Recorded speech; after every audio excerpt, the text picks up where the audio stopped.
আমার জীবনের প্রথমবার আমি মণিপুরি বিয়া দেখলাম। আমার ছোট থেকে বড় হয়েছি, আমি কোনো সময় মণিপুরি বিয়া দেখছি না, কারণ আমরা বিয়ানীবাজার এরকম মণিপুরি নাই। সবই তো বিয়ানীবাজারের মানুষ, তা সবাই তো জানো। ইন্দুর বিয়াও দেখছি না, প্রথমবারের মতন আমি মণিপুরির বিয়া দেখছি, তাও আমার বান্ধবীর বিয়া। হ্যালো গাইস, আসসালামু আলাইকুম। আমি সকালবেলা ঘুম থেকে উঠে গেছি কি বিয়া বাড়ি, কমলগঞ্জ আদমপুর কুনাগাঁও গেছি বিয়া, আমার বান্ধবীর বিয়া। ওখানে গিয়া দেখি তারা ডিফারেন্ট, আমি কোনোদিন লাইফে ওইরকম বিয়া দেখছি না। সত্যি যে একটা আমার জীবনের প্রথমবার, তাও মণিপুরি বিয়া। আমার তো অনেক বেশি খুশি হয়েছে, সব থেকে খুশির ব্যাপার হয়েছে আমার বান্ধবীর বিয়া, আর আমি খুশি হই না। তো আমি আরো আগে যাওয়ার কথা আসলো, কিন্তু আমার ফুয়া লাগি যেতাম পারছি না, আর আমরা সময় কম, কারণ আমরা একটু ঝামেলাত আছি, বাড়ির কাজ নিয়ে ব্যস্ত। তারপরে গাইছি ওখানে আইসে বরজাতি, তারা আইসে দামান আইসে, আর ওখানে দেখো আমি বাই তারা দেখলাম, দামান আইসে যে দামানে দেখলাম। আর আমার তো খুব বেশি ভালো লাগছে আমার বান্ধবীর বিয়া, বান্ধবীও খুব বেশি খুশি, আমিও খুশি। তারার এত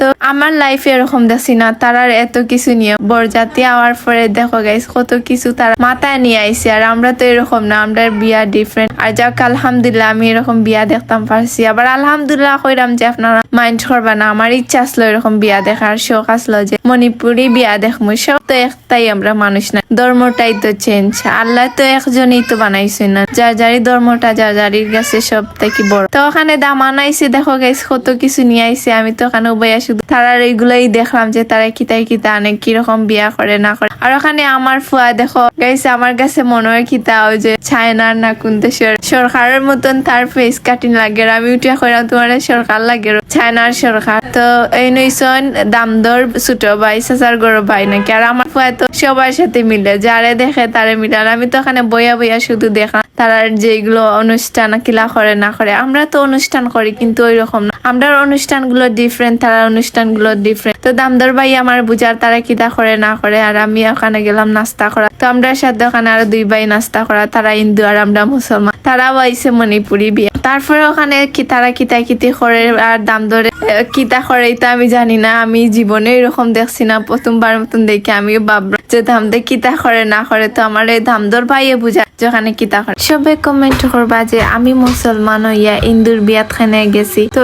ইন্দুর বিয়াত খানে গেলাম, আমি ইন্দু মণিপুরীর বিয়াত খানে গেছি। তো আমার সপ্তাহে কি মায়ার একজন বান্ধবী, আমার বান্ধবী কিন্তু কমলগঞ্জ নাই। তো আমার একজন বান্ধবীর বিয়া, আর আমি যদি না যাই, আমার সাথে এত ভালো ফ্রেন্ডশিপ আর এত ভালো সম্পর্ক, আর আমি তার বিয়ে বান্ধবীর বিয়ে হয়ে গেলে তার আমি পাইতাম না। একটা মানুষের বিয়ে হয়ে গেলে সবকিছু চেঞ্জ হয়ে যায়, জামাই যেখানে হইব ওখানে চলা লাগে। তো বান্ধবীর বিয়া যদি আমি না যাই হইতে পারিনি, আমার বান্ধবী 24 ঘন্টা ফোন দিয়ে আমার শুধু বিয়া যাওয়া লাগে। তো আমি ওখানে গেছি, আর আমি বইয়া দেখলাম আমার বান্ধবী কিলা রেডিও। কিন্তু আমি একটা জিনিস দেখলাম, আমরা যে বিয়ে হয়, আমরা যে সাজগুলো করি একদম সিম্পল, একটা শাড়ি পিন্দি আর হালকা জুয়েলারি আর চুড়ি আর কিছু না। কিন্তু তারা যে এত কিছু পিন্দায়, তারা যে এত ধৈর্য, মানে কিতা কইতাম, এত সময় লাগে, 2-3 ঘন্টা লাগে শুধু কাপড় পিন্দাইতে, 2-3 ঘন্টা লাগে শুধু জুয়েলারি পিন্দাইতে। তো জুয়েলারি গুলো পিন্দাইতে এত পরিমাণে কষ্ট, আমি যদি নিজের চোখে না দেখতাম তাহলে বুঝতাম না। সবকিছু নিজের হাতে সেলাই করি, জুয়েলারি পিনতে লাগে। আমরা তো এগুলো রেডি থাকে, আমরা শুধু আগলস পিন্দিলাম, কিন্তু না, তারার অনেক বেশি চেঞ্জ। আর ওইদিকে দামান আইসে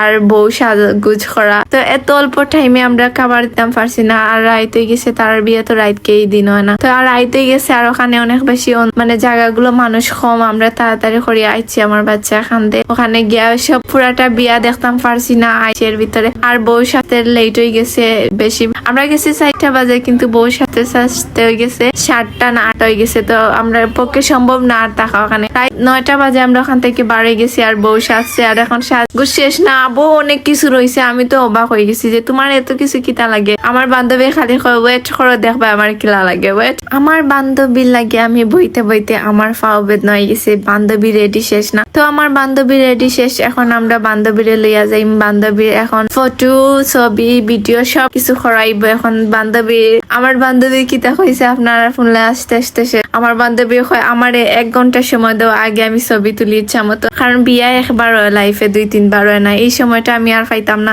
আজকের যে সময়টা আমি আর পাইতাম না। তো তো আমার বান্ধবীর কথা শুনিয়ে আমার খুব বেশি আমার কষ্ট লাগছে, কারণ আমার বিয়ের সময় আমি কিছু করতাম পারছি না, না ছবি তুলতাম পারছি না, ভিডিও কিছু করতাম পারছি না। একদিনের মাঝে সবকিছু, আর আমার বান্ধবীর বিয়া সবকিছু মানে এত সুন্দর ভাবে আয়োজন করা হয়েছে, আমার তো অনেক বেশি ভালো লাগছে। তারপরে কিছু করার নাই, আমার রাইতে যার বান্ধবীরে বিদায় দিয়েছি, কিন্তু কষ্ট লাগে বান্ধবীর বিদায় দিয়ে আইরাম, কিছু করার নাই, বিদায় তো দেওয়া লাগবে, যেহেতু মেয়ে ইয়া জন্ম নিছেন, একদিন তো যাওয়া লাগবে জামাইয়ের বাড়ি। যেরকম আমি আইছি আমার মতনই, আমার বান্ধবীর চক্কর দেওয়া শেষ হয়ে গেছে, তাই জামাইরে দেখে একটু বেশি শরম পাইলিছে। কিছু করার নাই, জামাইরে বেশ করেছিলাম এই ফল লাগে। আর আমি আমার বান্ধবী নিয়ে গেলাম ওখানে ছবি তোলা লাগে আর ভিডিও করা লাগে। ওখান থেকে বেশি সময় না, কারণ আমার বিদায় নেওয়া লাগবে, আমার বাড়ি যাইতে বাক্কা সময় লাগবে। বান্ধবী যাইবো কি সিলেট, আর আমি আইমু বানুগাছ। কিছু করার নাই, বান্ধবীরে বিদায় দিয়া আমি আমার বাড়িতে আইলাম। কষ্ট লাগে, বান্ধবীরে মিস করবো, যে বান্ধবী যাইবো কি সিলেট। কিছু করার নাই, সিলেটও আমার লগে দেখাইবো, যদি আমি সিলেট যাই তো আমার বান্ধবীর লগে আমার দেখাইবো। তো আমি বিদায় দিয়া আইছি, আর বান্ধবীর কিন্তু সেই সুন্দর করে সাজানো হয়েছে। বান্ধবীর সাজানো দেখে আমার কষ্ট হয়েছে, আমার বিয়াতে এরকম হইলো না। এখানে সবাই কমেন্ট